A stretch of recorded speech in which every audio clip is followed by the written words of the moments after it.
La démarche qualité, c'est vraiment une dynamique finalement de progression qui engage l'amélioration de ses pratiques en ayant pour but d'améliorer la prise en charge du patient, d'évaluer en fait tout simplement ce qui est mis en place au sein de votre structure pour pouvoir après améliorer du coup les points qui seront ressortis. Donc du coup la première étape c'est l'état des lieux. C'est vraiment où là il va avoir un diagnostic de la maison de santé qui va être fait avec finalement voir ce qui est mis en place, comment ça fonctionne et puis finalement les usagers, les professionnels, qu'est-ce qu'ils pensent de ce qui est déjà mis en place.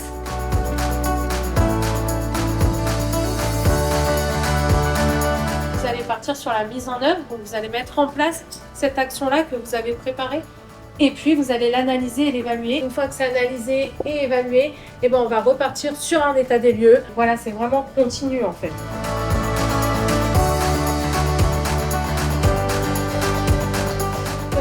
De satisfaction, il peut être utilisé justement quand on veut recenser l'avis des patients ou l'avis des professionnels de la structure. La matrice de maturité, ça va vous permettre en fait d'établir un diagnostic, un état des lieux de votre structure en fonction de 4 axes.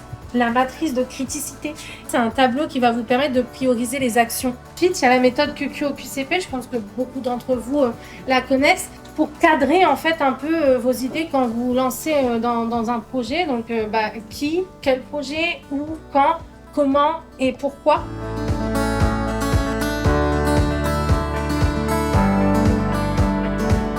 Je considère vraiment qu'on fait tous un travail de qualité au quotidien, sans forcément le mettre en valeur. Peut-être un travail quand même conséquent à ne pas négliger, c'est de ne pas oublier de rédiger un dossier en bonne et due forme, qui reprend toutes les étapes, tout le travail que vous avez fait, il faut le mettre en valeur par écrit, d'avoir un dossier pour les ACI, mais ça permet aussi d'avoir un dossier de suivi en fait de la démarche qualité, d'entrer dans une démarche d'amélioration continue de la maison de santé.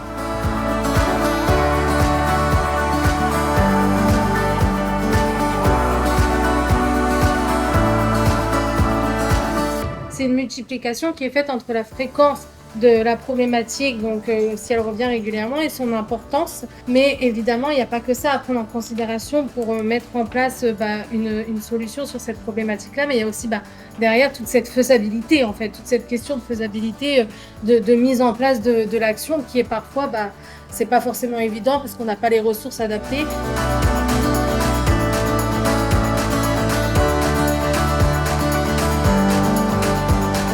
Voilà, faut vraiment pas se noyer en se disant faut obligatoirement utiliser les outils. Non, en fait, faites votre démarche qualité, réfléchissez à ce que vous allez faire et c'est comme ça, en fait, naturellement, vous allez vous dire ok, il faut que je priorise les actions, bim, je fais la matrice. Vous allez trouver une solution en fonction de votre besoin, en fait.